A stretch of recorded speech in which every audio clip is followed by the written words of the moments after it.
What would be the most important thing you would want an attendee to take away from tonight's forum? That there's collaboration, that there are several different options for funding reform for education. However, there are many stakeholders that are now sitting at the table, and we actually are talking to each other and asking each other, what are your opinions? What do you think needs to happen? And it's of the true stakeholders. It's not only just the legislators who make the laws, the politicians, it's also the educators, and it's also the parents and the people who are affected by the decisions we make. So I think that that's really a nice message to send to everybody in the state of Illinois, that there is actual collaboration on this very important topic. I would hope that people take away that education is changing in this state, and they can be part of that change by participating in these forums and the discussions with their state representatives. It's not over. These are really good conversations that are going on. We've got bipartisan support that says we really need to change how we fund education in the state of Illinois, and I'm really hopeful that we're going to get there. Well, I think you can absolutely take away the fact that education funding is complicated. But there are also solutions that are on the table that can really make a difference going forward. Tonight we looked at Senate Bill 1, and we also talked about a Vision 2020 plan that is probably a little bit smarter cousin to Senate Bill 1, that ultimately would not create the winners and losers kind of scenario that Senate Bill 1 has. So knowing that there's another solution out there, and also being able to work with the senators that we were presenting with tonight, we think there's a viable solution to the state's problems in regard to education funding. Our senators, Althoff and Senator Bush, work in partnership with us as superintendents as we work together to solve complex issues here in Illinois. And this issue of school funding, school finance, it's complex. It's a ticklish thing, and many of us have been working on ways to address these issues for years. And Senator Bush and Senator Althoff have both been leaders in those efforts. And to be able to come together with Vision 2020, which is really an articulated format that allows us to speak to these issues together, is a very, very powerful tool. And I think tonight's attendees hopefully have walked away with a good understanding of Vision 2020, what the 4 pillars are, why they matter at the local level, and why, at the end of the day, school funding matters, and we've got to solve this puzzle. I think the issue of school funding is being discussed all across the state. Senate Bill 16 from last fall sort of started the conversation. Senate Bill 1 is a progression towards really, I think, getting to some sort of a solution, but I don't think we're there yet. I'm also hoping folks walk away from here with a better knowledge of the Vision 2020 initiative, the new education policy platform that is being discussed all across the state, and hopefully they'll have a better understanding of what we're trying to do with that in terms of letting folks know what we stand for in public education as opposed to what we're against. Prior to coming to the Senate, Pam was the McHenry City Mayor from 2001 to 2003. Other positions she has held in her career include a special education teacher, an assistant administrator with the McHenry Area Chamber of Commerce, a sales and marketing rep, and the McHenry City Clerk and Collector. I'm going to be turning the mic over to both Senator Althoff and Senator Bush for the first portion of our presentation, which is on Senate Bill 1, which is a proposed revamping of the education funding formula here in the state of Illinois. And then in the middle portion of our program, some of the panel members will be speaking to how SB 1 could affect their school district if it is ratified. And then after that, we're going to have some of our panel presenters talking about Vision 2020, which is a new policy platform that has been adopted by over 450 school districts in the state of Illinois, promoting 4 separate pillars. And the goal of Vision 2020 is to let folks know what public education stands for instead of what we are against. So it is a positive policy platform initiative. I will now turn over the microphone.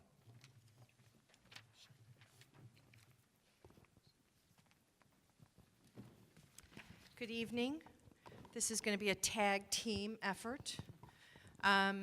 And I want you to know right from the very beginning that this is an informational opportunity and presentation.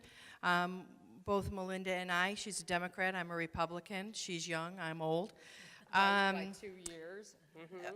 It's extraordinarily important to both of us, and I would tell you for most of our colleagues, to try and keep all of our constituents educated about things that are going on in Springfield.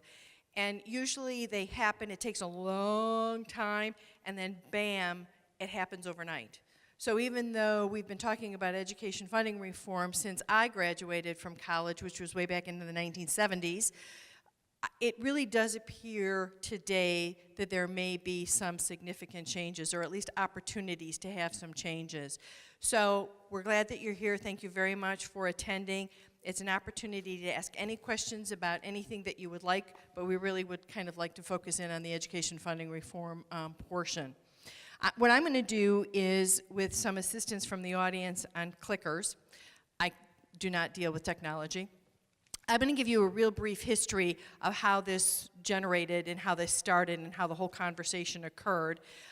Melinda, Senator Bush, who served on the EFAC, and that is the Education Funding Advisory Committee, is going to explain to you exactly what that committee did, what recommendations they came up with, what that whole process is, and then we're going to turn it over to truly the experts to tell you exactly what they are experiencing and how some of these proposals affect individual districts, and perhaps how we need to modify, revise, and move forward so we actually do come up with a solution that provides equitable funding for each and every one of our students so that everyone is successful.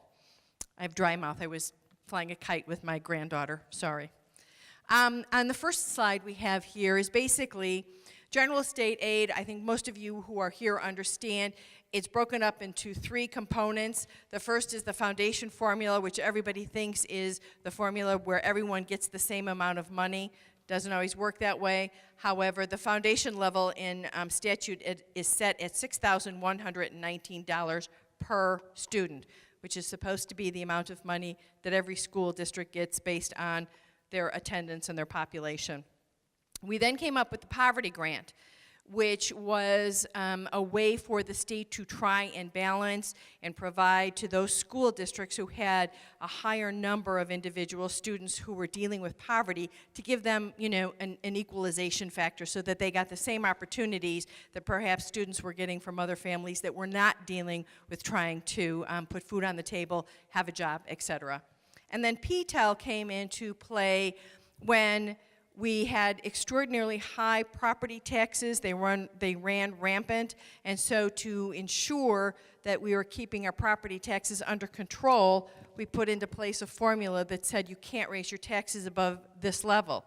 Well, unfortunately, in several instances, that truly harmed our school districts because they couldn't get enough property tax dollars to truly provide a quality education. So we came up with the PTEL grant to try and equalize those situations as well. And the background on how this happened is, obviously in Springfield, large debate. We are talking about pension reform. That's another topic for another day. However, in the course of that conversation, Speaker Madigan basically threw out a statement where he said that the suburban and downstate schools, as opposed to Chicago, were getting a free lunch, that they had more money. They were getting more money from the state of Illinois than anybody else, and they had, you know, excess dollars. So he also proposed at that particular time that we shift the cost of the pensions to all the local school districts, which everyone gasped and, you know, grabbed their wallet and said, there's no way we can absorb that huge liability. There was further discussion about starting it, you know, as of today, and any costs that would be affiliated with pensions as of, at that particular time, it was January 1, 2014, would be associated with the school district. We just, again, felt that that was probably not the best course of action at this particular time. So what happened is several, and this is not partisan, but just background history, several Republicans got together in response to Speaker Madigan's comment and said, you know, we've been talking about education funding reform, we've been talking about how we fund education. Is that absolutely true? Is it possible that there is that much of an inequity and that, you know, the suburban areas are not getting, or are getting more money than Chicago? How is that working? So we did a study. It was a report that we issued in 2013 that concluded that a huge amount of general state aid was basically going to Chicago schools, and suburban and downstate schools, but particularly the Collier County suburban schools, were increasing their property taxes to extraordinarily high levels just to provide the same quality of education that other people were getting. Second slide. So, just to give you an idea of what we're talking about, and we tax differently in Cook County than we do anywhere else in the state of Illinois. So, when your house receives its EAV, its estimated assessed valuation, your taxes are based on the 1/3 valuation of what that is. So, this house in Chicago is only assessed at 1/10 its valuation. So it was valued in 2013 at $2,602 plus, and its tax bill is $2,568. Now, flip to the next slide. Here's a Wauconda house. Whoop. See, that's what I would do. Here we go. Here's a house in Wauconda. It's valued at $265,000. Almost the same as the house in Chicago, but its tax bill is $5,600. Seem fair to you? Okay.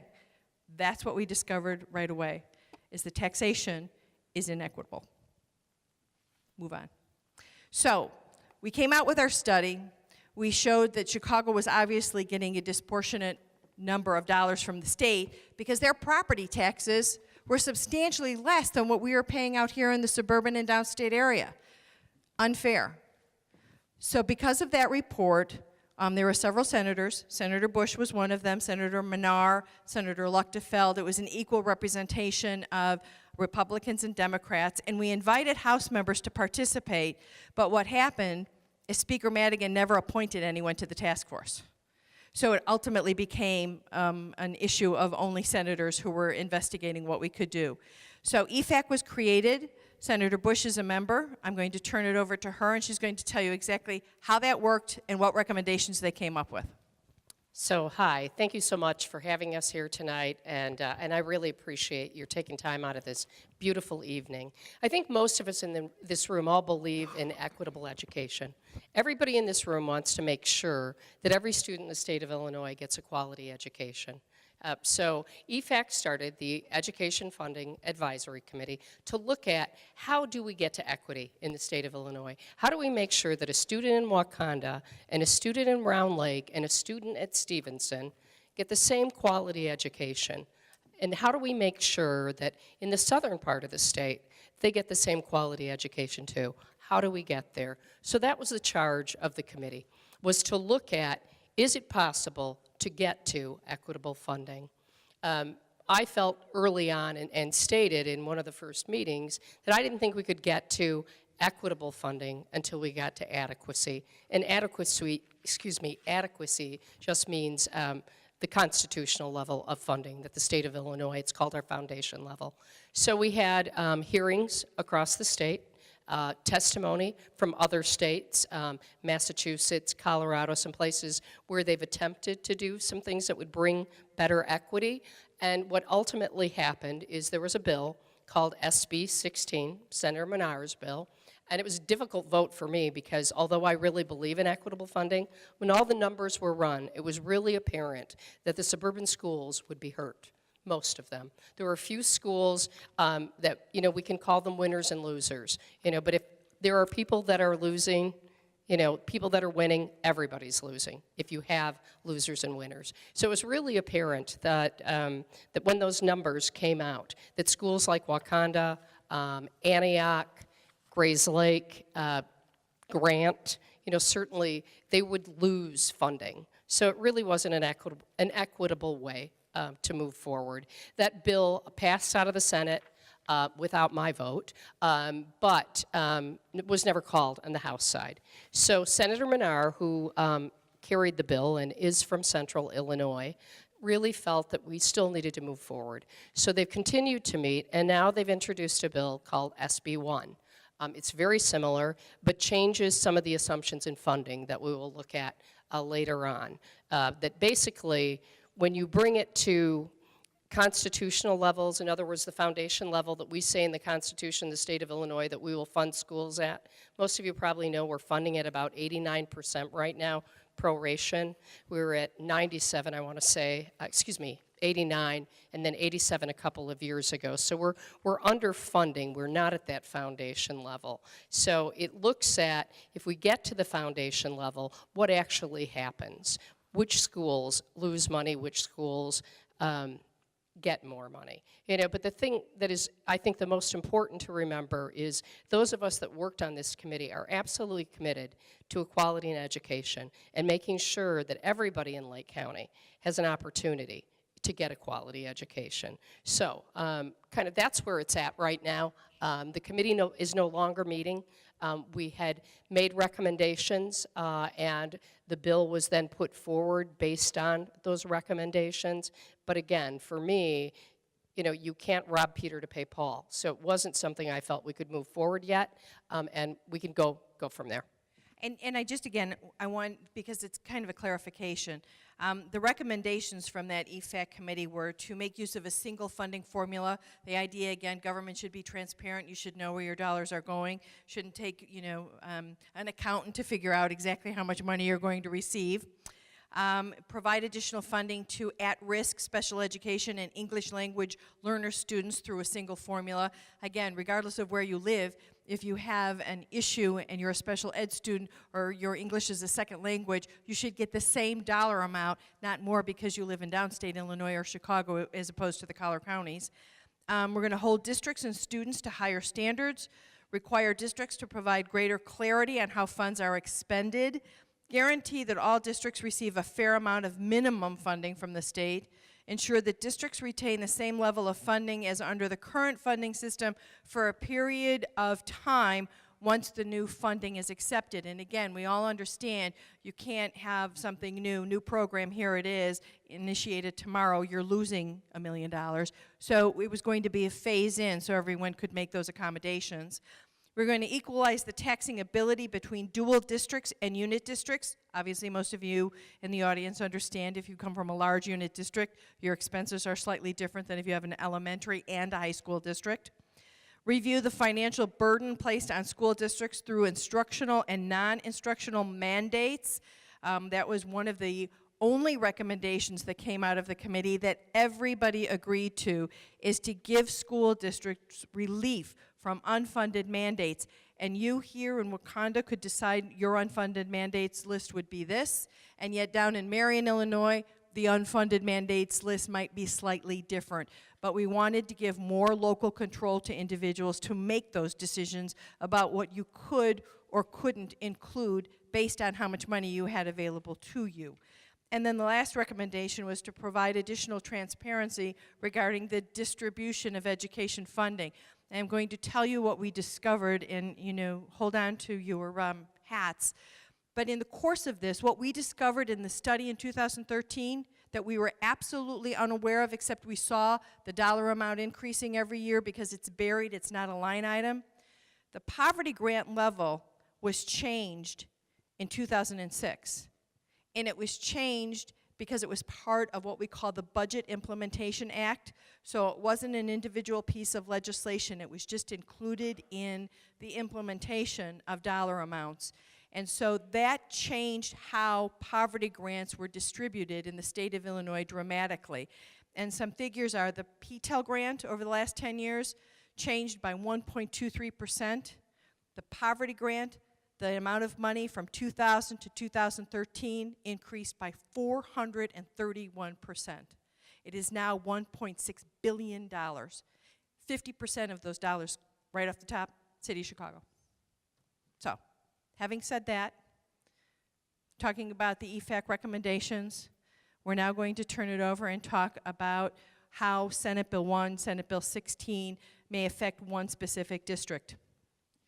And just one thing to add to that, I just want to say that I think what's important, though, about what Senate Bill 16 did is it started the conversation, because everybody in this room knows that our funding system is broken. Lake County pays a tremendous amount in property taxes. That's how we fund our schools, because it's how we have to fund our schools. We're not getting our share of state dollars, certainly. But everybody knows that. And I'm just really proud of being on the committee and seeing us start those conversations. And the conversations are going to continue. I think there's some exciting things going on that you should continue to make sure that you are aware of. But we're really talking about real education reform, and it's way too late. We've been talking about this since my son was in kindergarten. My God, we are way past time to do something in the state of Illinois.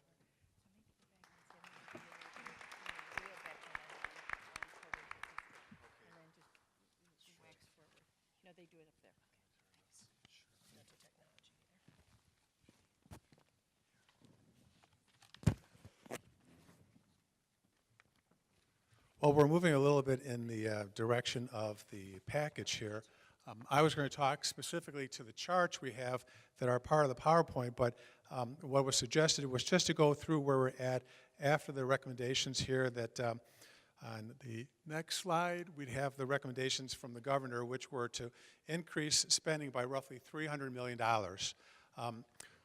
That would be a positive to all of us here in the K-12 audience, and looking at that as he's trying to find revenue throughout his budget to bring forth that recommendation.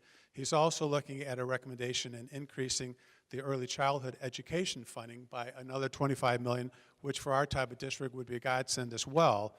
And then to continue, as was said by the two senators, to try to increase that proration back up to a higher amount to the 95% that would get us closer to what was spoken of with the foundation level years ago. I think the next page is the intent here. Great. The intent of Senate Bill 16 coming out of EFACT and how it was looked to have these proposed changes to equalize funding education didn't seem to work with Senate Bill 16. And in going so, how Senate Bill 16 equalized to 83% level of funding was its initial intent. What we found were the pitfalls that were found through various analysis, and in this capacity last year there were a lot of forums at different locations, a lot of articles, a lot of discussions at the board level within school districts really about Senate Bill 16. When I was planning my presentation here tonight, I was trying to get away from the term winners and losers because it just seems to signify that it's a bad thing, and trying to look at it that people are getting gains and others are getting losses. But a loss is a loss is a loser, and if you're not first, you're last, Ricky. So with Senate Bill 16, the pitfalls, it really complicated the formula. I think it made it hard for us in my capacity as a person in the financial position, to assist our superintendents to understand what did this mean. And as we whittled through that, I know I spent in my district a lot of hours with Dan trying to sort out why this happened. Because when Senate Bill 16 was put together and sent out to us, for some reason we were losing 83% of our funding, roughly $3 million, and we hadn't done anything wrong. And we looked at this as a pitfall as to, we thought because one, we're a unit district, and two, we're operating under the average expenditure per student throughout the state, which has been also a source of pride for us as a school district to speak to. Senate Bill 16 came as a slap in the face to us. It also didn't provide any mandate relief, as was said by the two senators, and it didn't eliminate the Chicago Block Grant, which again, back to somewhat picking on how the city seems to always be first in line, and whatever's left goes to the suburban school districts. So as you see here, there's also an intent for some pickup for some of the Chicago pension needs that they had that were part of the pitfalls associated with Senate Bill 16. So the next slide here. So as I mentioned, in some of the past forums that we've attended and have been put together by the slate of the state senators and representatives, they've come out and given to us an audience to speak to the cuts that McHenry County schools had, the same thing with the Lake County school districts. And as I mentioned, the huge impact that Senate Bill 16 was going to have on poor little Wauconda 118. $3.6 million would have basically wiped out either staffing, extracurriculars, or other programs that the board would have been challenged to make if this were to become the future for us. And not just us, obviously. The information that was shared highlighted all of the school districts who in various capacities were going to see losses of dollars into the millions. And again, that offset were the school districts that are in dire straits. We're going to see an infusion of those dollars coming back. There's basically no new money coming into Senate Bill 16, but we lose and you gain. And across the state, that seemed to be pitting us as school districts against each other. And that was a bad impact for us as far as Senate Bill 16. Senate Bill 16, I think the next slide, please. Introduced here as Senate Bill 1.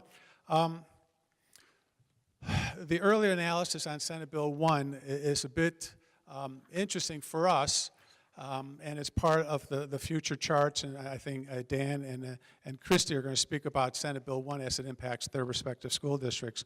But it changed things by looking at what didn't seem to work in Senate Bill 16.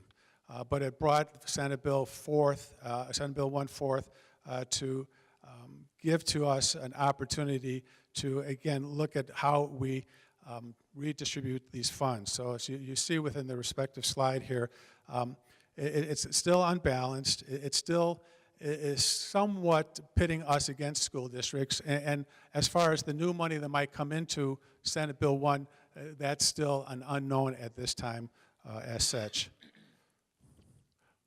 We can do the next slide. Let's see. Let's go right to the charts, because I'm going to leave this for Dan and Christy to kind of use in part of their presentation. What I wanted to talk about was that within the impact, because there's two proposals that have been put together. On the Illinois State Board of Education website, you'll find that there's a presentation for all of the school districts within the state. There's great detail to these spreadsheets. I was going to print one of these spreadsheets, about 600 pages, and my staff told me I couldn't spend that much on paper to do that. So we kind of highlighted what we had here, and you can see on the school districts that are part of the 32nd Senate District, these school districts and the impact that this $92 million infusion of additional monies would represent from where they were with Senate Bill 16. Some of the issues on this first chart would show that there's still some districts that are going to lose funds on here. Johnsburg, District 12, Woodstock, 200. I think they still show losses here, even with the $92 million that would be provided. Harrison, 36, and Harvard, 50, would be winners if we use the term winners and losers, as I said before, as how we pit each other against one another. But Harvard was to receive funds under Senate Bill 16. They continue under Senate Bill 1. Others come back and forth in this capacity of having gains or losses based upon the two bills. If you go to the next slide, which reflects this proposal that would speak to an additional $500 million in new funds to be brought forth through the governor's budget to fund Senate Bill 1, which on the surface seems to be very unlikely given how tight funds will be in the state with a recent change back to the income tax rate. You have a chart here that tells a different story. There's more gains to be had with these school districts on this chart here with this infusion of $500 million. But still, there are losers regardless, that the $500 million doesn't go into helping them with any needs. So, okay. So that's the 32nd Senate District School District application for these schools as part of that presentation. Then we move into the 31st Senate District's school districts, and of which we would be one of those school districts here in Wauconda.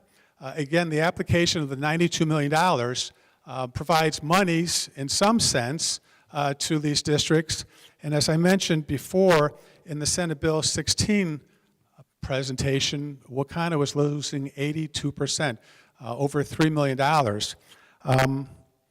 Now we're losing nothing.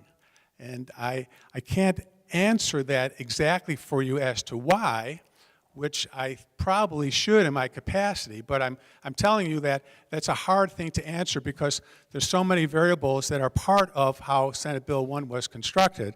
But it does provide for us what would be called an adequacy grant that gives additional resource to us because of the things we do with our funding less than the state average and that we would have a high tax rate. But those are additional components of Senate Bill 1. But on this particular graph, what you see here, again, there are a mixed result of gains and losers here, or gains and losses, as I said. Beach Park, Round Lake 116, and the two Zion districts continue to see gains here. They received gains under Senate Bill 16. They do, in theory and in practice, have some huge needs as far as to receive additional state funding. But under Senate Bill 16, they were to receive funding by our losses. Here in this analysis, we in turn are breaking even. Some of the other districts that you see, there's no gain or loss because they, again, have the grant as well. But we do have some numbers here that if you were in a capacity to have to make some of these cuts, you'd be very hard-pressed to look at these and come back to your district with this as we did when we looked at the Senate Bill 16 information. And then the last chart that we have here is once again that $500 million that we spoke of before, that be it that number's 500 million or 300 million or 700 million, it plays somewhat to say that some of these districts now end up with additional monies that they hadn't before, which would be Wauconda. But that's just the way these numbers and the additional funding have played off, that now you see there's just a couple of districts in this analysis that are actually still losing funds going forward under Senate Bill 1. So with that, I'll turn this over to Dan and then to follow up with Christy on some of the other issues specific to the districts. Thanks, Bill.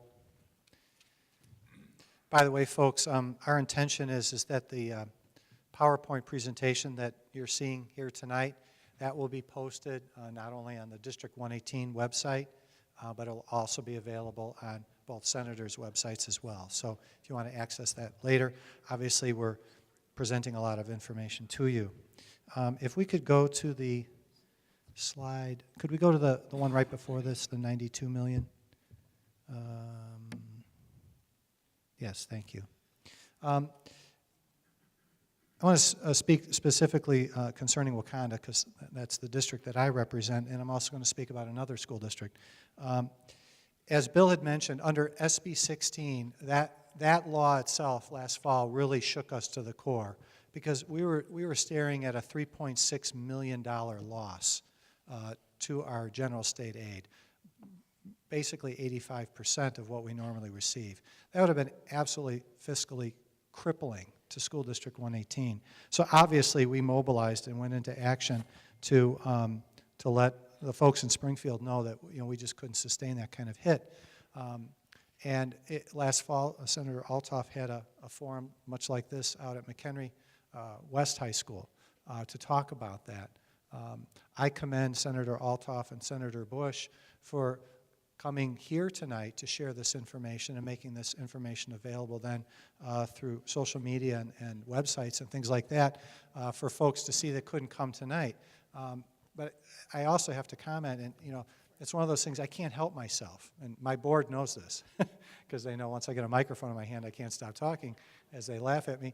But I couldn't help myself tonight, and I had to invite those students to play the violin and the music as you walked in. I couldn't help myself. So thank you. They did a wonderful job.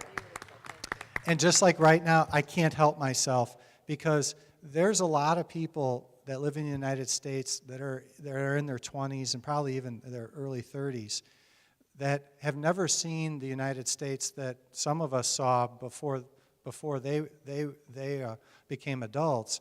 And that was the United States, where you had folks from both sides of the aisle trying to find common ground to make things better.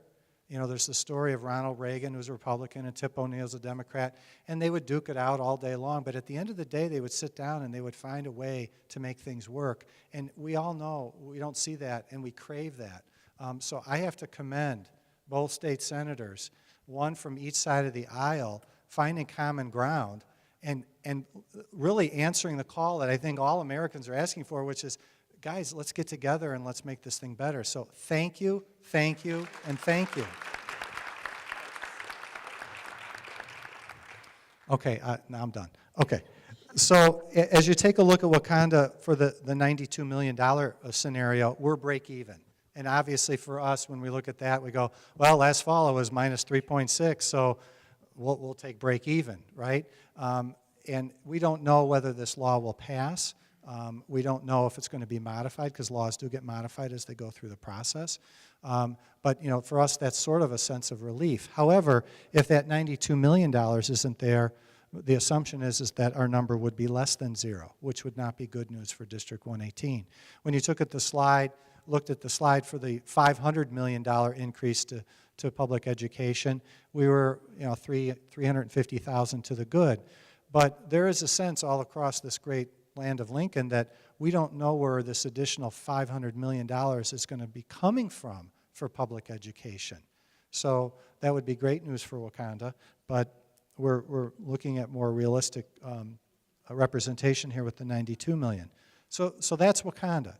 There is one school district that's on the sheet that really is not represented in the 31st Senate District, but we included in here because she's a panelist. Julie Schmidt, she's the superintendent of Killdeer.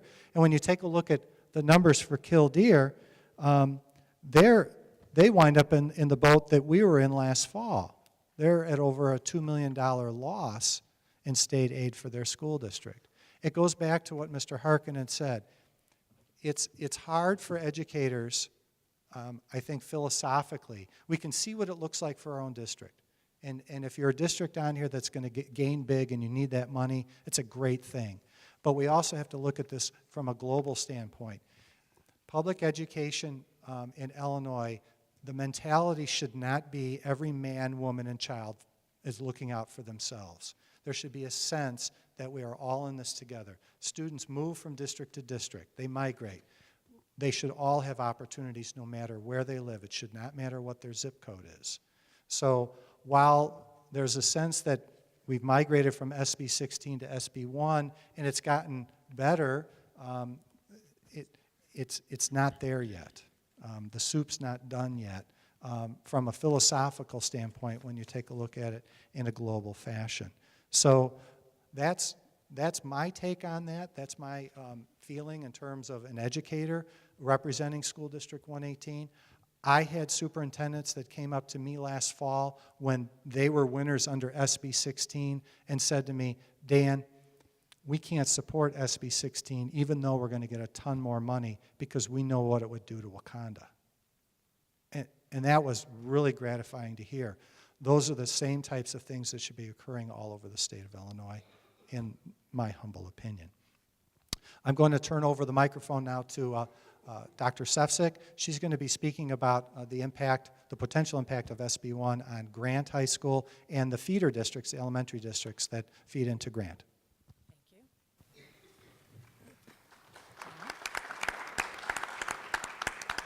Thank you. And I'd also like to thank the senators. In addition to what Dr. Cole said, I'd just like to say thank you to them because not only do they work together, but they work with us. They work with the school districts very closely. And it may be unique, but it's very much appreciated that they reach out to us to find out what the impact of any potential legislation will be on their home districts and their schools and their taxpayers. So thank you very much for that.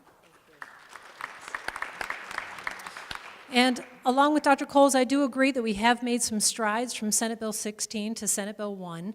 And I'm going to move away from the slides because my district and my feeder districts fall between both Senate districts. And so I'll just share with you some figures Unfortunately, there are winners and losers, as Mr. Harkin alluded to, and that's not ideal. And while Grant Community High School, if $500 million miraculously is able to be additional funding towards this, we are made whole, but our feeder districts are not.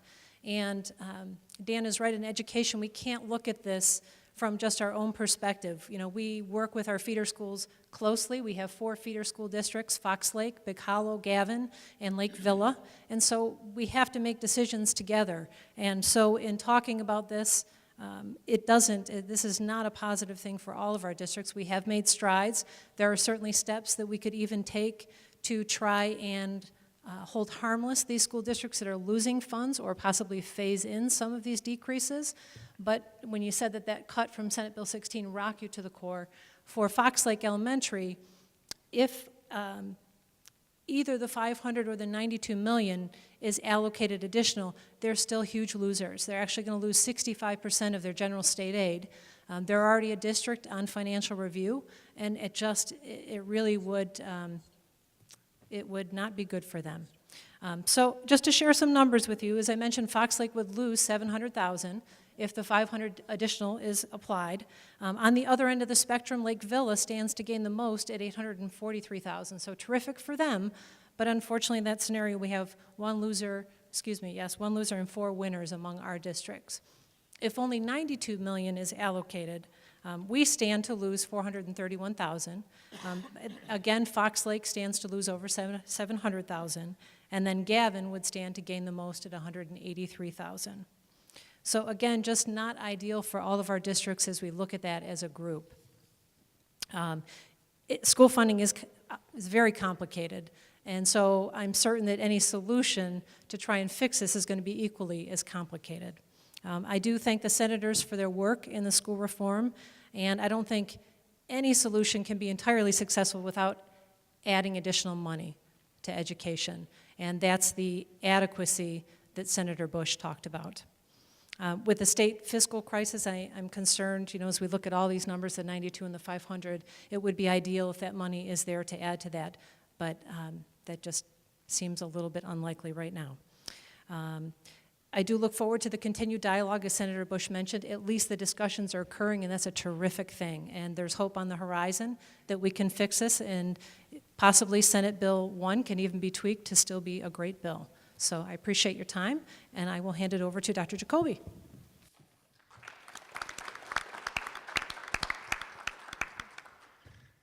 Thank you, Christy.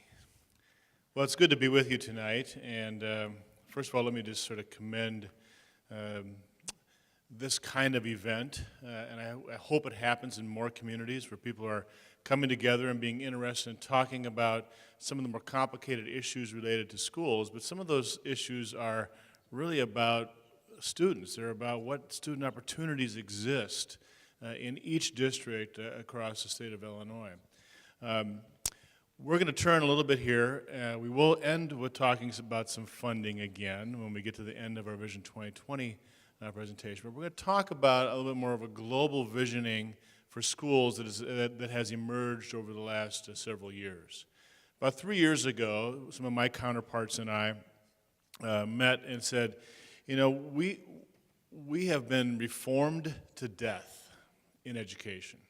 Everybody has a view of what education should be doing, that it's not doing, and there are just lists upon lists upon lists of things that educators have had to do. And of course, in all of that reforming, there's also a negative viewpoint about public education that continues to come through, whether you're talking about a federal level and federal campaigns for office, or you're talking about state level.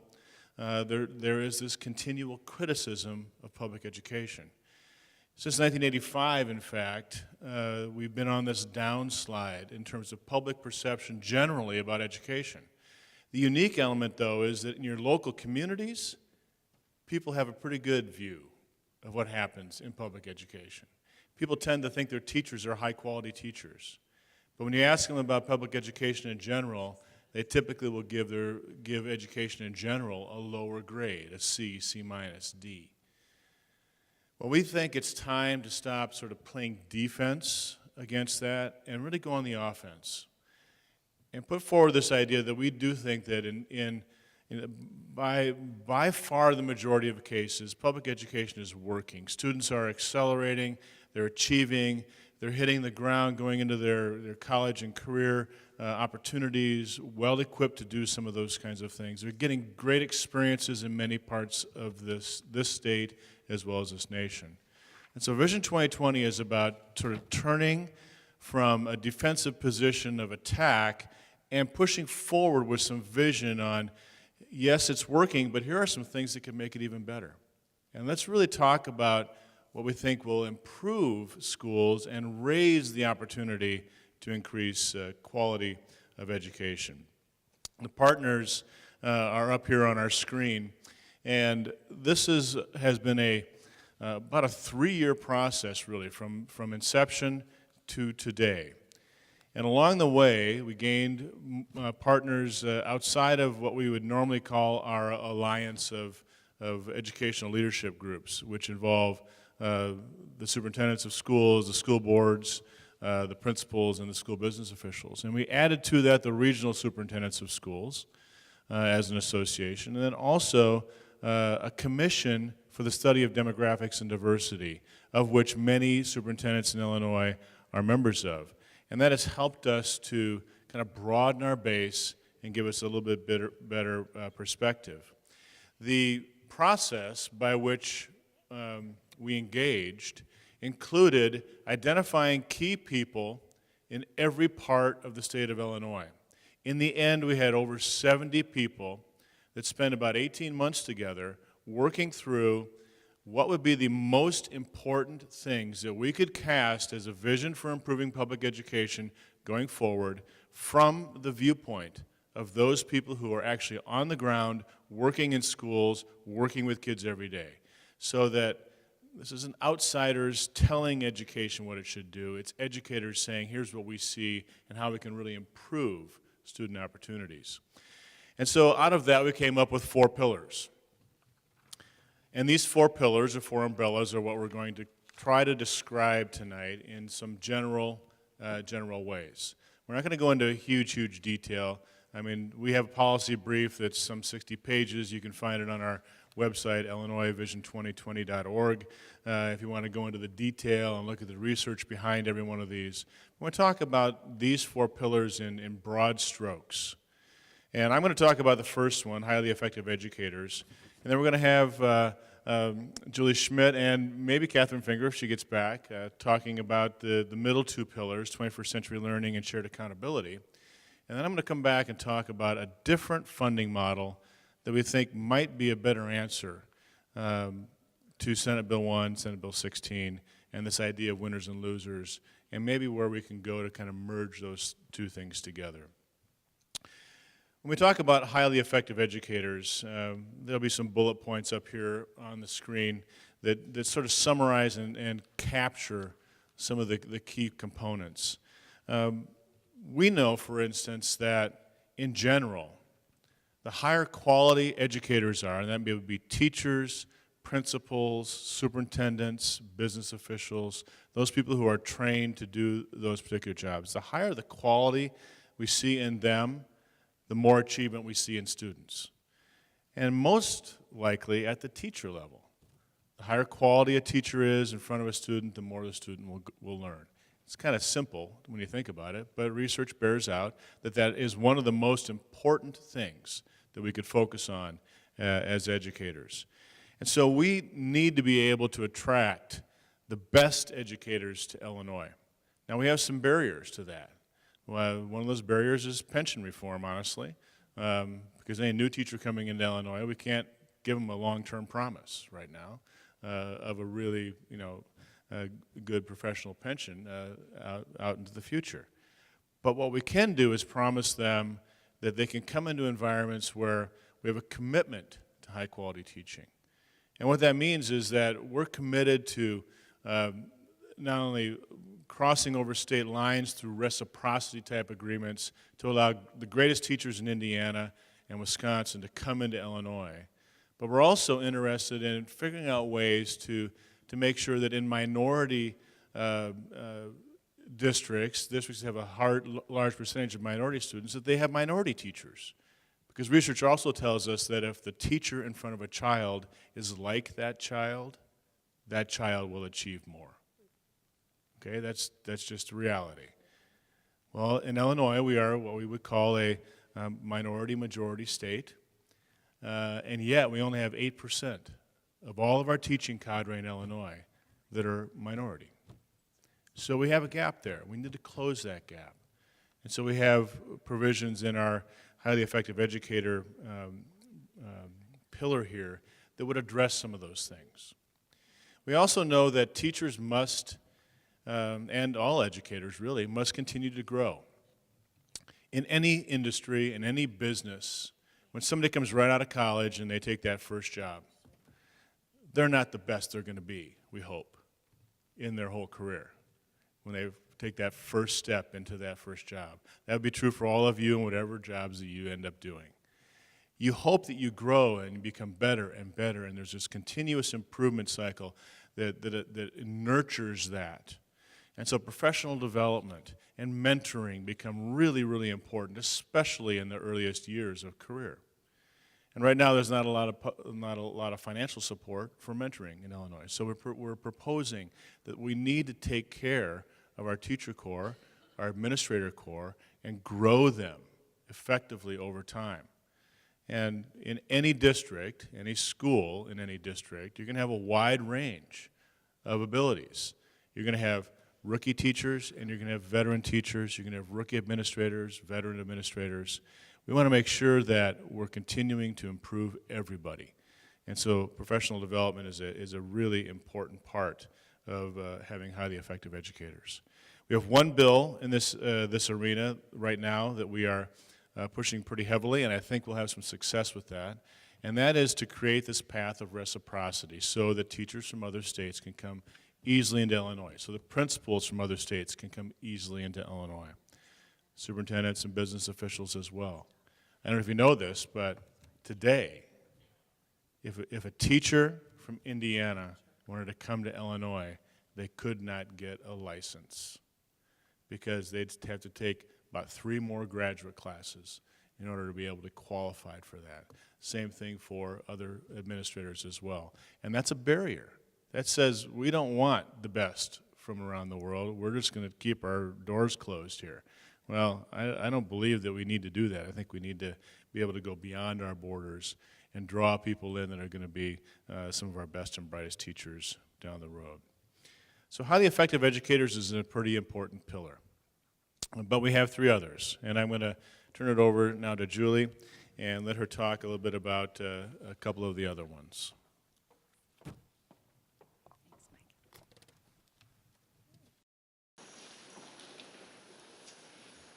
Good evening. I'm really pleased to be here, not only as a resident of Wauconda, but as an area superintendent. And I was very fortunate to be a part of the Vision 2020 work from the very beginning. So I began with the Highly Effective Educators Subcommittee, and then I'm going to talk a little bit as we get into the next pillar about differentiated accountability and some of the work that we've been doing around that. But let's start with pillar number 2, 21st century learning. One of the most exciting things, as everyone has mentioned, about Vision 2020 is that it's changing the dialogue about public education, and we're moving away from spending all of our time speaking out against the things that we're not for, and we're talking about the things that we really believe in, the things that we believe will truly make all of our students, when I say all, I mean all of our students, college, career, and post-high school ready for whatever it is that their path is going to lead them to. And under the second pillar, 21st century learning, we have several bullet points.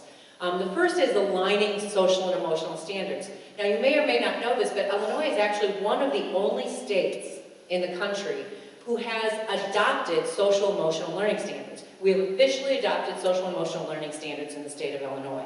We would like to see more work done very specifically in the state to very strategically embed those social emotional learning standards into curricular content areas in a very natural way. Because what we all know is that we're dealing with the whole child. And while it is really important that kids master all of the content standards in order to be ready for the next level of learning, it is also really important that they develop self-awareness and self-management and the ability to maintain and sustain healthy relationships in school, in their families, in their communities, and on the job and in the workplace. So we would like to see those standards that Illinois has already adopted, very specifically embedded in a very natural way into instruction that happens in schools and classrooms across the state. We also want to support at a very specific level the continued development of creativity and innovation. There have been lots of shifts in education over the last several years. 100 years ago, the purpose of public schools was to select and sort kids. That's what public schools were designed to do. That's no longer our mission, and it cannot be our mission if we truly expect high levels of learning for every student who walks through our door. But in order to accomplish that, creativity and innovation are really, really important because how students learn is different. How they access learning is different. And so we're not just talking about innovation through technology and STEM, we're also talking about learning through creativity and the arts and music and all of those other kinds of things that tap into really potent areas of the brain. Promoting individualized learning. I mentioned that schools used to be about selecting and sorting.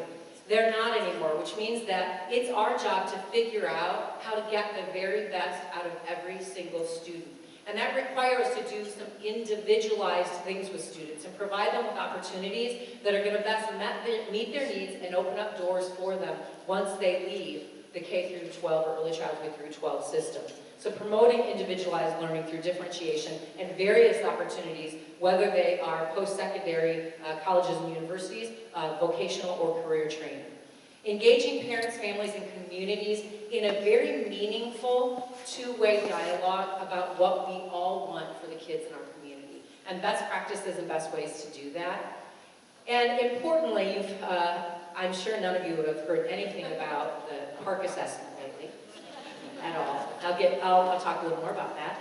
But developing at the state level a balanced state assessment system.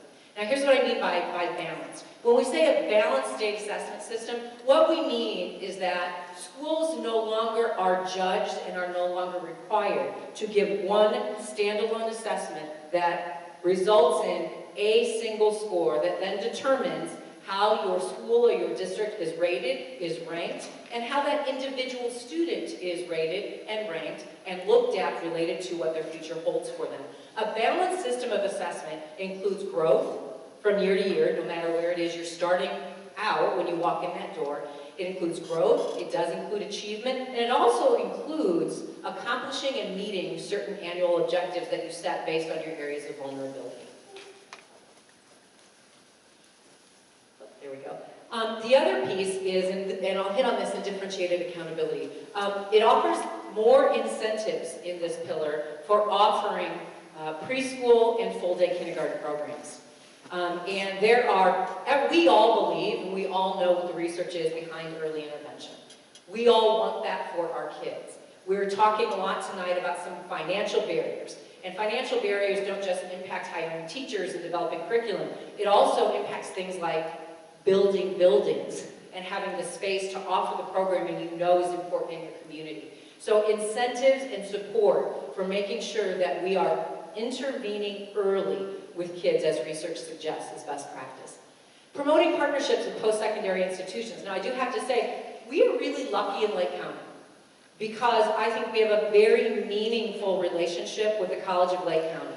We really do. We have an extraordinary technology campus. They offer extraordinary career opportunities. We hold our superintendent meetings at the College of Lake County. They are a part of our association, and we are very, very lucky. That is not necessarily the case across the state. But we're also talking about other 2-year, but also 4-year universities. When we talk about partnerships, we're not just talking about kids entering those settings. We're also talking about developing high-quality, meaningful teacher preparation and administrator preparation programs that are in alignment with what we know to be most important related to the skills we need people to bring to the classrooms and to leadership positions across the state. Encouraging career exploration early and often, and not just in the classroom, but through authentic experiences. authentic experiences, which goes back to those really important community partnerships, right, and shadowing and those kinds of things. And it's also related to those post-secondary partnerships as well. Providing high-speed internet connectivity to every school and every community. Now, interestingly enough, one of the things that was probably one of the most growth-producing experiences I've ever had as part of Vision 2020 is to sit at the table over now what for me is probably almost a 2.5-year journey because of some continued work I'm doing with superintendents from across the state. Superintendents in rural areas of the state who have little to no internet connectivity. And not only do they struggle with the funding to get access to that, but providers like AT&T and others are saying, we're 2 to 3 years out. Because it's not a priority for us right now to do the work that needs to be done in order to get you that connectivity. That was a real eye-opener for me because it's not just a financial issue, it's also a capacity issue across the state with providers. And then lastly, incorporating technology into state learning standards. There are national technology learning standards, and we believe really strongly, just as I talked about social emotional learning standards, that those technology usage standards should be very naturally embedded into content area curriculum so that we can ensure a guaranteed and viable experience for every student in the state of Illinois so that when they exit our public schools, they're all in equal playing field with being digital citizens and accessing information and being a part of the global world. So in pillar number 2, 21st century learning, we're talking about and will be promoting legislation in all of these areas to make some of these things a high-level priority. So I'm going to move on to pillar number 3, which is near and dear to my heart because I live it constantly. I actually was in a meeting yesterday in Springfield related to differentiated accountability. Sure. Sure.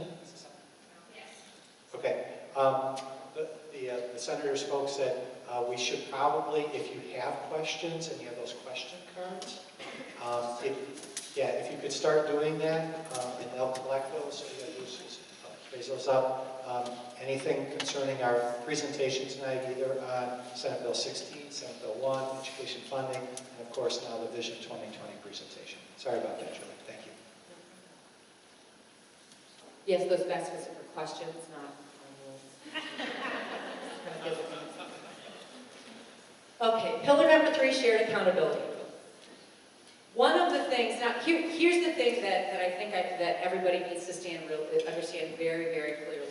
There is not an educational leader in the state of Illinois that does not believe in accountability. We believe strongly and deeply in accountability. But we also believe that, as I mentioned before, that one standalone assessment and one score does not define a student, and it doesn't define a school, it doesn't define a district. We do believe student achievement is important, and benchmarking yourselves is important, and I think it's important to know, how are we doing comparatively speaking? That's an important piece.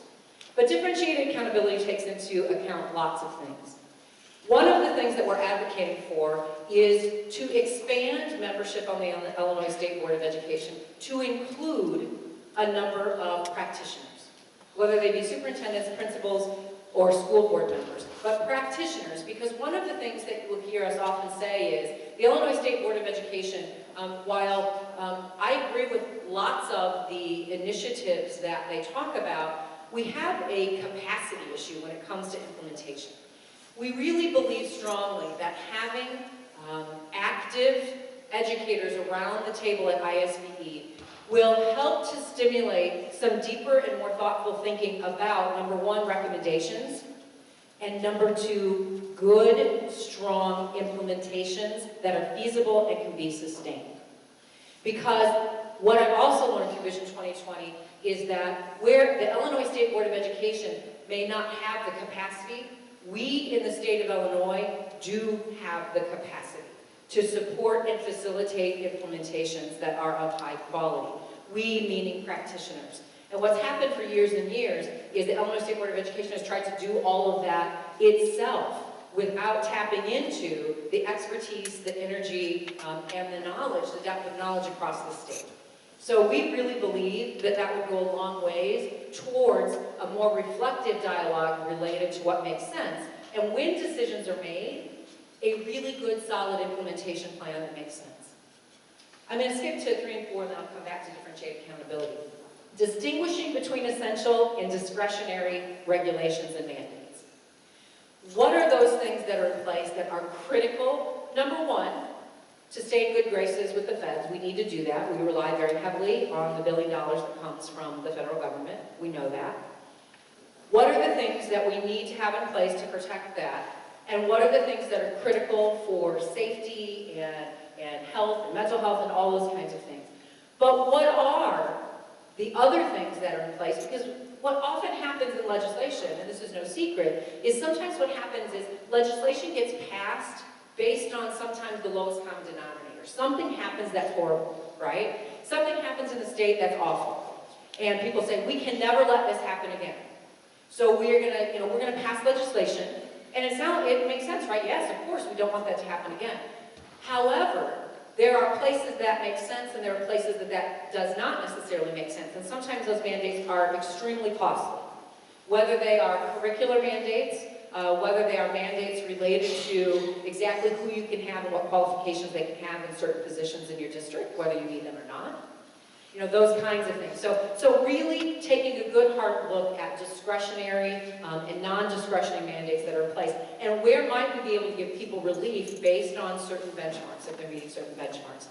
And allowing districts to opt out of mandates and regulations, not that are essential, but opting out of mandates and regulations when they're able to demonstrate that it's not something that's making sense for them, and that it is resources that could be allocated and spent in a much more meaningful way in your own home community, based on your own local needs.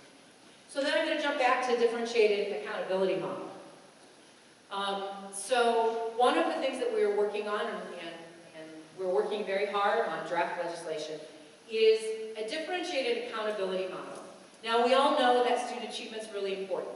So there are 2 prongs to the differentiated accountability model that we're proposing. The first prong certainly is student learning and student achievement. It includes that achievement score, but it also includes student growth. It includes all of that. But in our proposed differentiated accountability model, growth in student achievement for a school or district is 30% of your overall accountability measure. So I'm going to talk about prong 2. Prong 2 consists of 3 different things. One is compliance with all the things you need to have in place, compliance with the ROE, and that's a very small percentage. But the other part of that 70%, and this makes so much sense, it's crazy, is does the district have in place evidence-based research things that we know you need to have in place in order to see school improvement? These things aren't secret. They're research-based, they're well-tested, we know what they are. So if a district or a school needs to make some improvements, let's just not do their accountability based on this one summative piece. Are they actually putting into place, and do they have in place all of the components in governance and leadership and curriculum and assessment? Do they have all those things in place we know they need to have in place in order to make progress and continuous improvement? And you get 30% for having those things in place and making progress towards that. The last piece is a really exciting piece, and that is also 30% of the second prong.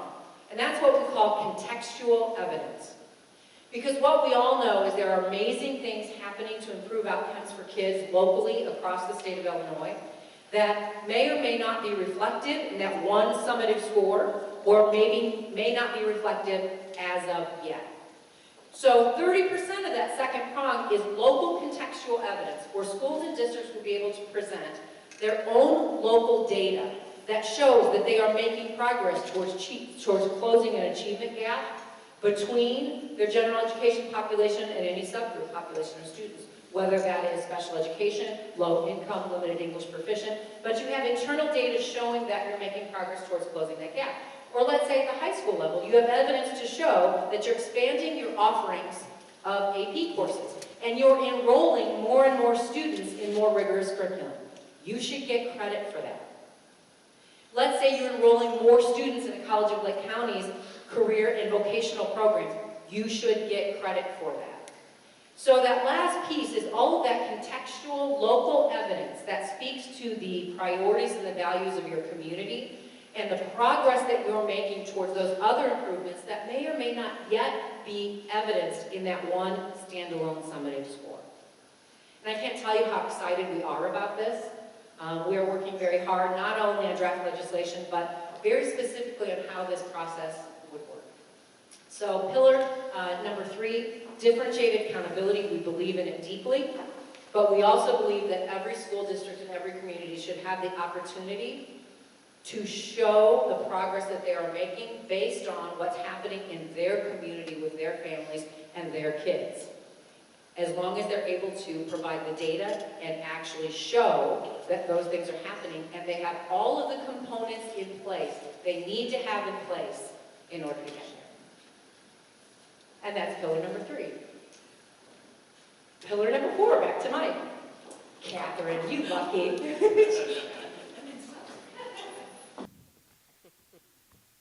I know we're running a little long, so I'll try to be as brief as I can on this, but we talked a lot about funding on the early part of this meeting tonight, and pillar number 4 is really all about that, about equitable and adequate funding. And I think as Senator Bush mentioned, adequacy is really an important part of this dialogue, and we want to see that kind of come back.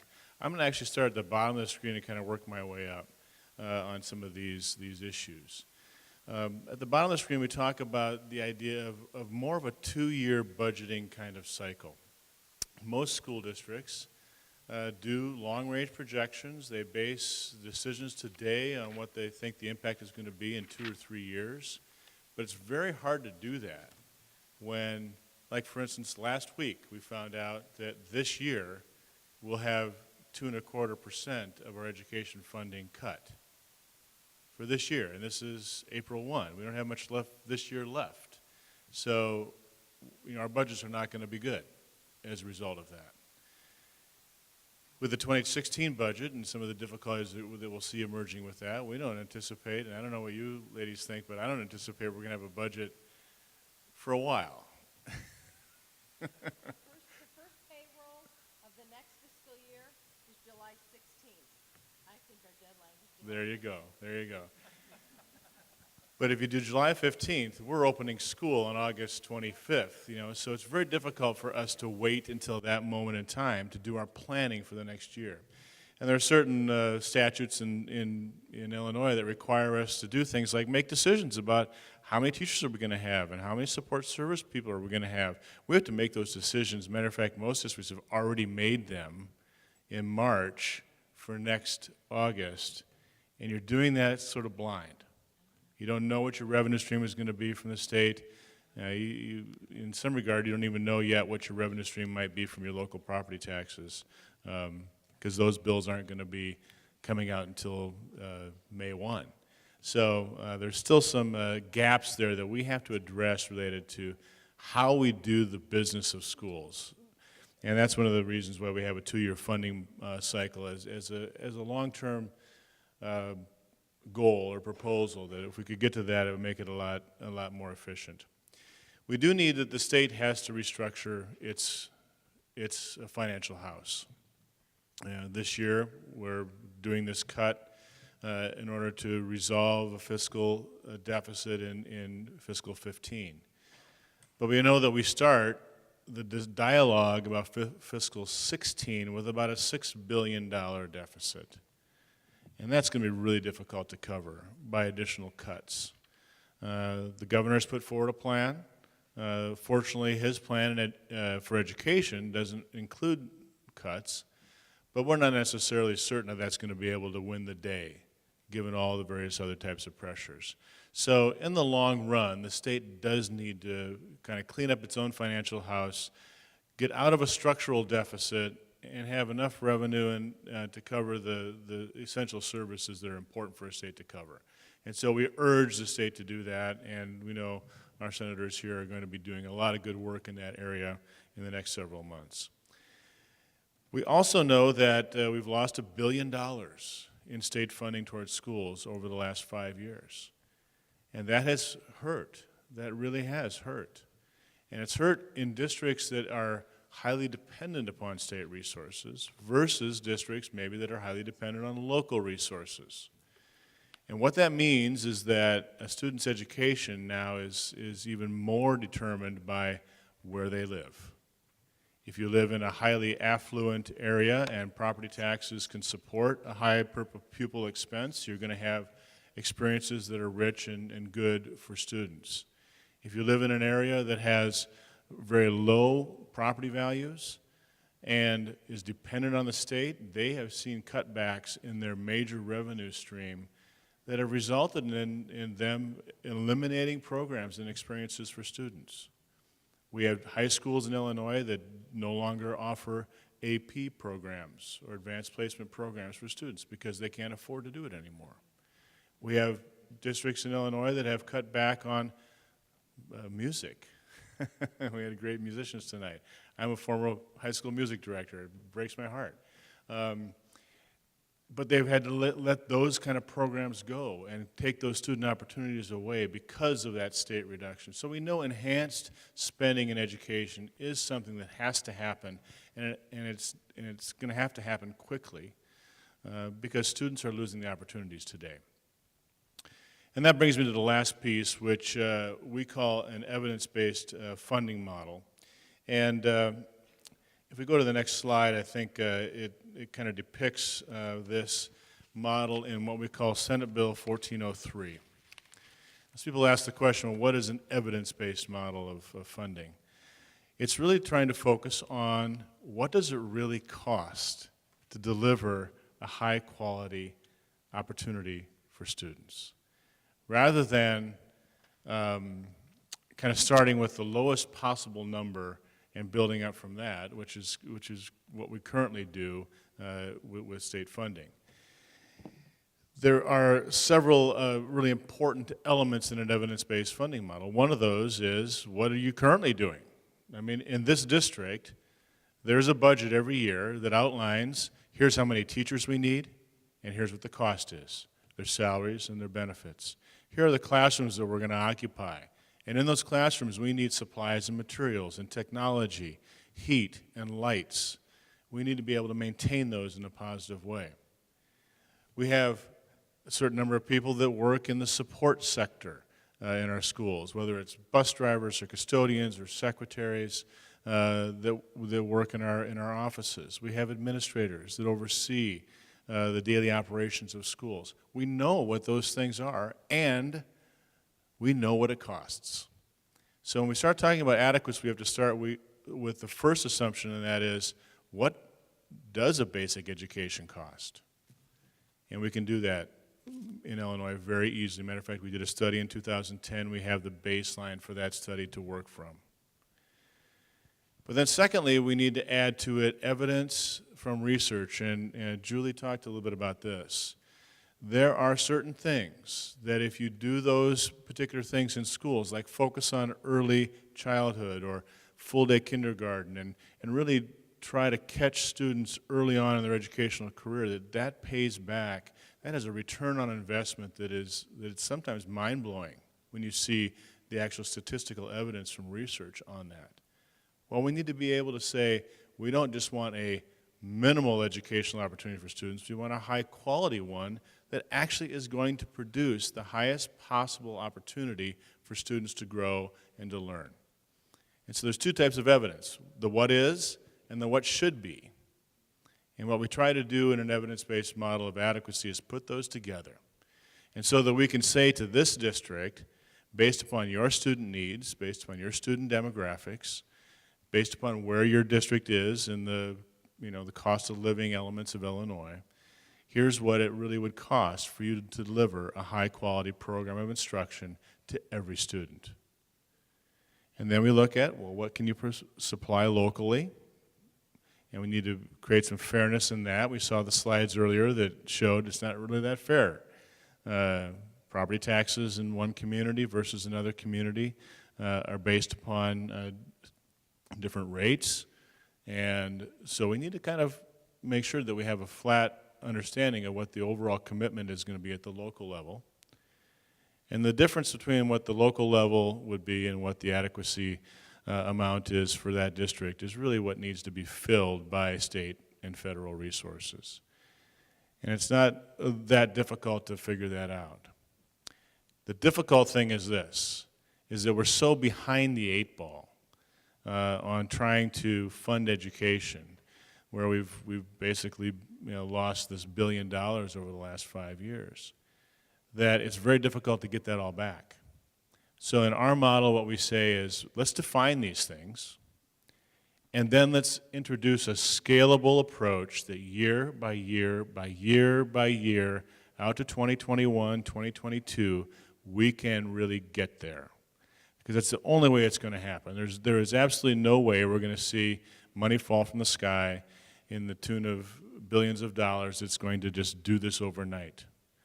But at least we know the target, and we know a scalable approach, and we can commit to doing that over time. And we can get to a point where we can be proud in Illinois to say, not only do we have equity, but we have adequacy. Every student in Illinois has an equal opportunity to a high-quality education. And that has to be our goal. Matter of fact, it is a fundamental goal of the people of Illinois, according to our Constitution, to provide a high-quality system of education, high-quality and efficient system of education, such that will educate every student to the limits of their capacity. That's what our Constitution calls for, and that's what we want in an evidence-based model that measures adequacy and comes to equity in the right way. Our fear with some of the things that we saw earlier about winners and losers is that we might get a little bit more equitable with Senate Bill 1, but will be equally inadequate in the resources that we have for students. And that is no prize. So our goal is adequacy. We can get there over time. We can scale it in the right way that measures up against state resource availability. And we can fulfill this promise of education to students across the state of Illinois. And start not with the assumption we're going to create losers to do that, but start with a level playing field that says nobody's going to lose. We're all going to work through this together to gain. And that's what Senate Bill 1403 is intended to do, is to set the stage for just that. So I think we have a wrap up. Sure. We can do a wrap up. We can let questions. Sure. Maybe Catherine. I think we should let Catherine. Oh, and while we go through some questions, first of all, what I would like to do is acknowledge the phenomenal panel that we put together tonight. I think that they were extraordinarily informative, and I've never seen people sit for an hour and a half without moving and listening. So thank you very, very much. We truly are very appreciative. I'll also do a special shout out to Dr. Coles, who was actually in the conference room and said, we could do something like this again in Wauconda. So it was well worth the effort. Thank you so much for allowing us the opportunity to do that. And to Melinda, who I went to and said, we have this great opportunity, let's do this. And she said, yeah, okay, whatever you want. So it all worked out really well. And again, real quickly, to my staff that actually put all of this together, put the panel together, and went to extraordinary efforts. I can never say thank you enough to all of you. So you're out there, you're collecting questions. You drove 3.5 hours and were stuck in traffic from Springfield. Thank you from the bottom of my heart for being here this evening. We will take questions. They are great. And they're all young, and they'll go on to bigger and better things in the future because they had a really good quality education. We'll take some questions. Probably, are they directed or? And decide who's going to take it. Right, exactly. Okay, do you want to read? No, I'm going to, you're the moderator. Okay. Do you want to read them, Melinda?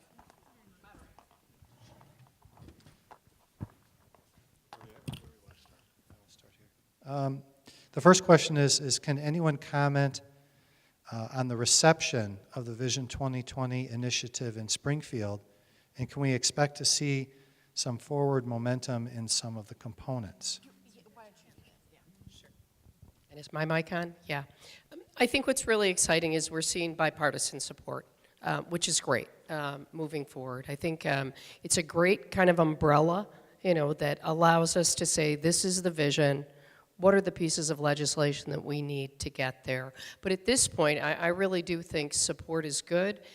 We have certainly the senator who was the person that put together SB1, SB16, certainly working with Senator Barrickman, who is involved on the Republican side. So I really do think there's really an effort to work together. All of us, I believe, want to affect education funding, and make sure that it's equal and adequate. So I actually think the reception's been really good, don't you? I would only ask my panelists. I would agree. The support in Springfield for a two-pronged approach to this and incorporating some of Vision 2020's goals is definitively on the table, and we are discussing it. Do all of you feel, though, that you also have a seat at that same table and are being welcomed in with some of your ideas as well? Yeah, I would say absolutely. I think that, matter of fact, we're somewhat surprised a little bit at the open arms, because sometimes you think you come forward with a vision, is anybody really going to listen? Do they really want to, to partner with us on this? And we're having more meetings than we've ever had in regard to these kinds of things, and I think it's very, very positive. I would agree with that as well, and I think that it's important to note that in each of the 4 pillars, there are already bills starting to move in each of these 4 pillars, and that's really quick movement. So I think we're very pleased about that. In the area of reciprocity, there's a bill. Accountability, there's a bill. So we are seeing movement. And I think tonight symbolizes that. When we spoke with Senator Althoff and Senator Bush about Vision 2020, their first response and Pam's first response is, we are going to do a public forum about this. We can partner behind you in this. And I think that's what's happening in Springfield, is we have a strong partnership between educators and lawmakers, lobbyists. People are getting behind this because it makes sense. So it's pretty exciting. Thank you. The next question is, what would it take to put Chicago Public Schools in the same funding format as the rest of Illinois school districts? A mutiny? A miracle from God? Hard to answer that question because it's been so different for so very, very long. My answer would be I think we have an opportunity to work at this level and get a template and have all of us say it can be done, and then invite the city of Chicago into the table and see if they wouldn't be willing to take the task on as well. But I think we have to set the stage first. What are the big distinguishing factors between SB 16 and SB 1 that explain how I think its distributions were prioritized differently in the winners or losers? I'll talk a little bit about that because there are some facts that are sort of clouding, I think, the comparisons. First of all, Senate Bill 1 is being calculated on data for 2014, whereas Senate Bill 16 was calculated on school district data from 2013. So we've got a gap here, the different data sets. And one of the things that's driving some of the sort of anomalies that we're seeing, why, for instance, if you put $500 million into this, why isn't that solving a lot more of the problem of eliminating losers? And here's one of the most important reasons. Chicago Public Schools' local taxable value declined by 10% this last year. Now, that might happen in a single district, a smaller district, and it won't ripple the whole thing. But that was a $240 million grab from Chicago because of their loss of value out of the $500 million. So it really just sort of absorbed it all. Now, they're talking with Senator Menard today. They're working on some amendments that might actually do more of a rolling average on local property wealth to try to eliminate these spikes. Because when you have a spike like that, it's just going to take all the resources away from everybody else, especially with a large district like Chicago. And that's one of the things that's causing some of these problems. And I think some of the changes made in Senate Bill 1 from Senate Bill 16 did not emerge as beneficial because of the fact that that particular one element is playing into the whole mix of the analysis. But that's why you have to do these sort of number runs to see how things are going to play. And when you see that, you say, wow, it's a good thing we didn't adopt Senate Bill 16, because today, all of it would have gone to CPS and none of it would have gone anywhere else. And so we need to find a solution to that problem. So that's one of the reasons. This sort of piggybacks off that. Do we know what the philosophies were that went into the formulation of SB 16 and SB 1? Does anyone actually understand how the bottom line factors were derived? And is there any way to simplify this? That's just a part B of the same question. Okay. All right, so and we have to realize that Mike did not write either one of these laws. So yeah, right. I wrote 1403. I didn't write Senate Bill 1. So, okay. So Senate Bill 1 starts with this first assumption. It starts with this foundation level that we talked about of 6119, which is the current statutory foundation level, $6,119, and guarantees that every student in Illinois, but with a combination of local and state support, would have at least that amount of funding behind them. Okay. That means not every student is going to get 6119 from the state, because a lot of it comes from your local resources. But then it builds on that and says, okay, now you have special ed students, and those students are going to cost a little bit more. So we're going to put a factor in here. For every one of your special ed students, we're going to give them twice that much. Then you have students that have English language deficiencies. We're going to give them a 0.2 value of that 6119. And there are a host of other things that are added into it to try and address student needs. In the end, though, the reason for the sort of the money shift is that Senate Bill 16 was a zero-sum game. The goal was to shift state dollars to target the most needy districts. And when you're doing that with a zero-sum game, that's why you get the losers and the winners. Okay? So your local values have more credit to you in Senate Bill 1 and 16 than they do in the current general state aid model. And with everything being weighted based upon your local wealth, which right now only about 44% of your state resources are weighted by local wealth, that changes the nature with the resources that you would get at a local community. That's as simple as I can get. I think you did about as best as you could. Next question, given that for fiscal year 15 the current funding proration is at 89%, how effective do we really believe funding reform will be until those levels reach 100%? Well, I'm going to answer real quickly. I believe that's one of the reasons that in the 2016 governor's budget proposal, he's boosted that funding level from 89 to 95 with, again, kind of an idea that's smoothing it out. And I will also tell you that in many of the districts in the collar counties, we don't receive most of our funding through the GSA. We actually receive most of our state funding through mandated categoricals. So just because the funding level for the general state aid would go up to 100%, and there's legislation that would create that venue as well, that does not necessarily translate into the fact that all of the Collar County School District would receive more money, because just the way the funding formula goes, most of our state funds come from the mandated categoricals. And just again, building on one of the last comments, that's one of the reasons why Vision 2020 is being kind of accepted as much as it is, because several of their recommendations for a comprehensive solution says to take into consideration the higher cost of education in the suburbs, and then also the consideration of local effort and how many referendums many of our school districts have passed, whereas many others in the rural south of I-80 or the city of Chicago have virtually done none. And so both of those are extraordinarily key components that as we go forward and we talk about education funding reform, we have got to take into consideration. So, I'm sorry, thank you. The next one has numerous questions, so I'm going to sort of cherry pick from some of them, and then the rest of them we can answer by email. What is the foundation level based on?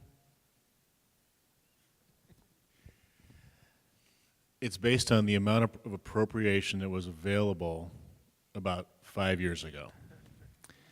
All right, 6119 was the foundation based upon that appropriation, and that was basically what could be afforded to be guaranteed in the formula. The recommendation for that is a different thing, and that's what the Funding Advisory Board does, and that's like at 8626. It's pretty much higher than 6119, and so that gap is pretty significant in terms of overall resources. But that's what it is. It's basically a backwards calculation based upon what appropriation was available at that time. I think this question is for a district that would lose significant monies under SB1. Where would the money come from, I guess, to make up the difference? If taxes aren't raised or other areas that require spending addressed. So in other words, what happens? What do you do? Well, I can speak to that. In District 96, in either of the bills, we lose 81 or 82% of our state funding.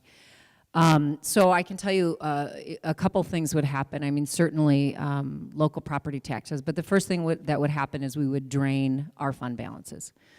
So we would spend all of the money that we currently have in reserves, and at the same time, parallel to that, we would have to start making very strategic decisions about staffing, programming, all of those costs. So we would spend down all of our fund balances preparing for a referendum, and at the same time, we would have to cut programs.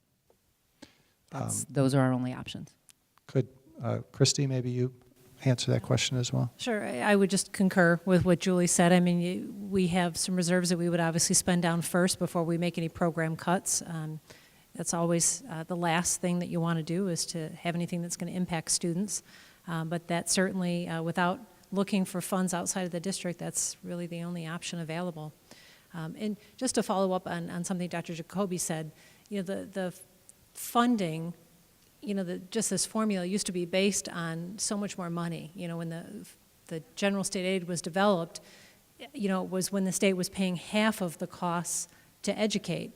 And so that has consistently decreased over time to where we only get 8% of all of our district revenue in state aid. And so the burden falls on my parents that are here tonight. 80% of our district revenue comes from our taxpayers. And that's a problem. I should add to that, 86% of ours comes from local property taxes. I think this is a question the superintendents probably could answer. What efforts are being made to give a wider access to technology in schools? And for example, would it be better to give schools funding so they can put expensive textbooks on iPads or tablets?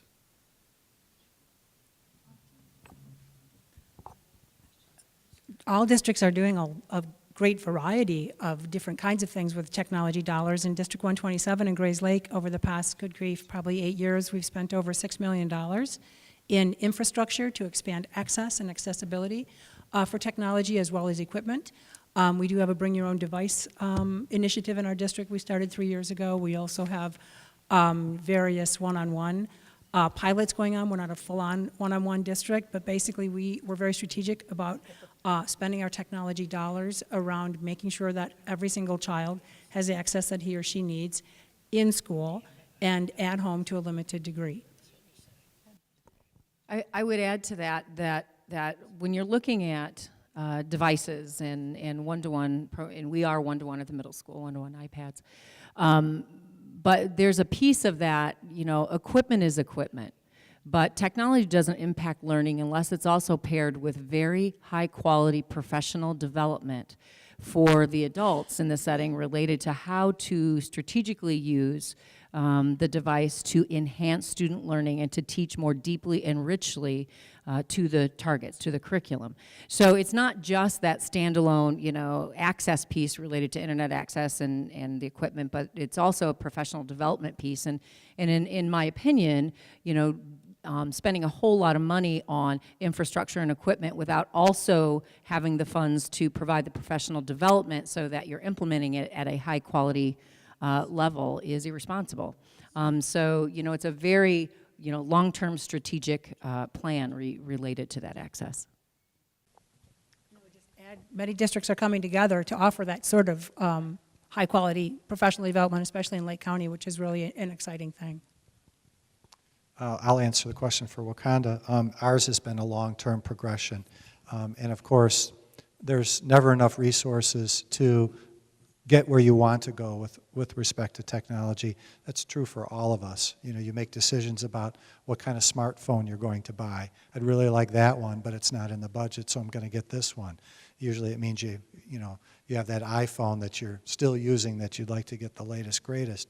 For School District 118, of late, we were fortunate to get a school construction grant that had been owed to us by the state for 10 years.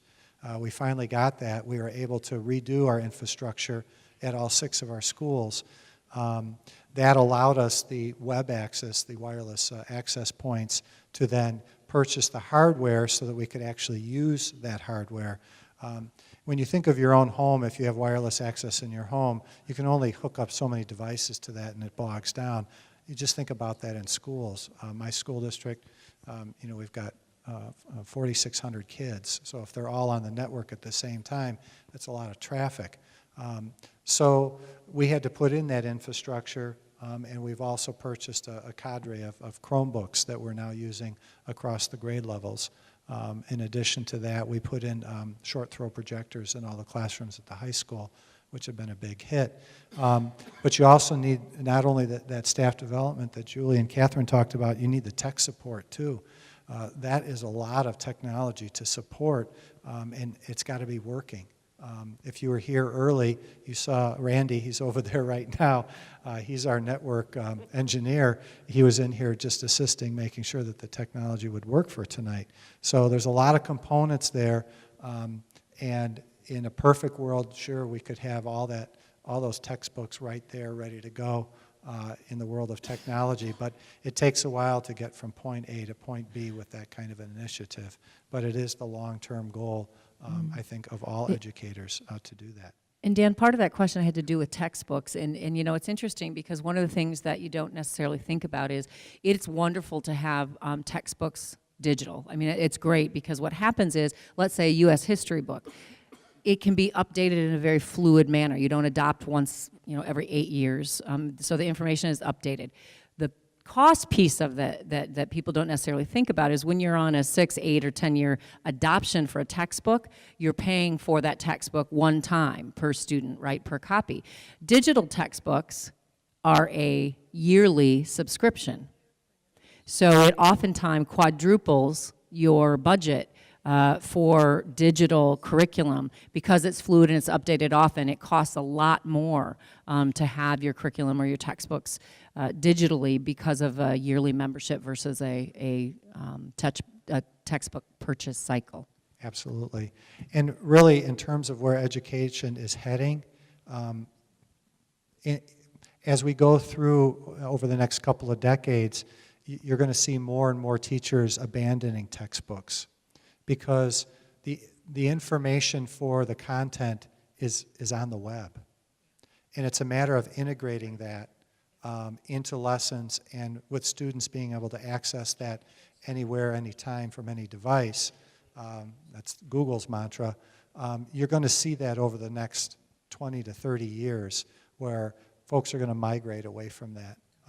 And because so much information is available on the web.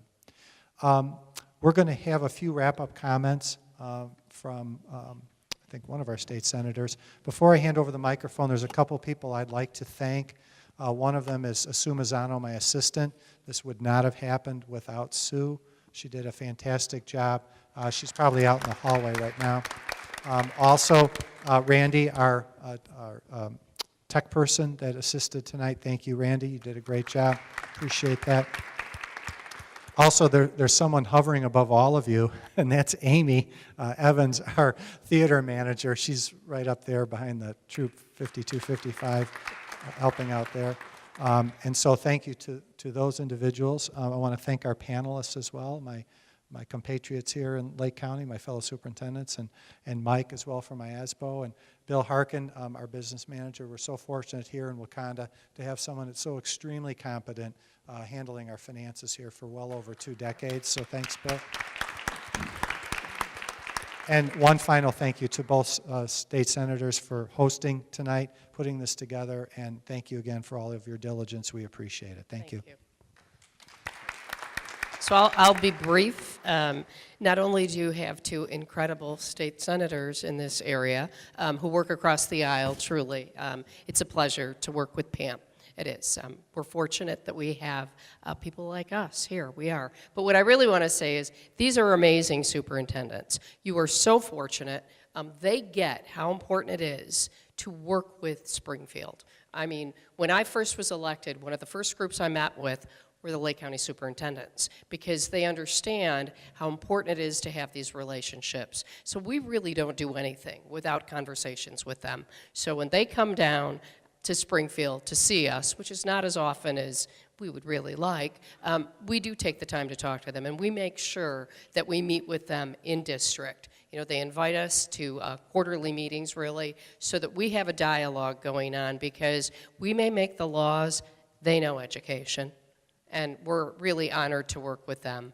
One thing that I did want to tell you a little bit about, Senator Althoff and I were talking about it, is we also do a lot of work on economic development in Lake County. I've spent a lot of energy there in the last couple of years, because good jobs not only give us great employment, they also give us additional tax dollars. You know, so it's really important that we're bringing in businesses to Lake County that are the businesses of the future, because we want to make sure that we're attracting those kinds of companies so that we're not only creating great jobs for people, but we're also building on that local dollar that really makes huge difference. For those of you that live, you know, I live in Grays Lake, and I can tell you that it's always been a struggle because we're a bedroom community. So much of our money comes from homeowners, from their property taxes. So, you know, we continue to compete with Wisconsin for jobs and for businesses, but we continue also to pass legislation that it's making it easier for those companies to locate here. So